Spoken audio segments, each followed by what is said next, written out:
I did my work experience in an office and didn't really like it. I just need to be a bit more hands-on. Manufacturing can give you some fantastic hands-on skills, get you to understand the business, and it's great fun. The skills that I've learnt: soldering, wiring and a slight bit of programming on the software side. People assume it's quite heavy, it's dark and it's dingy.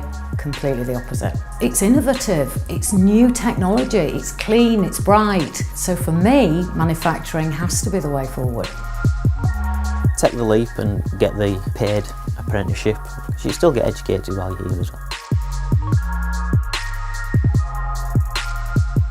People are quite shocked that there's a small company in Pudsey manufacturing electronics.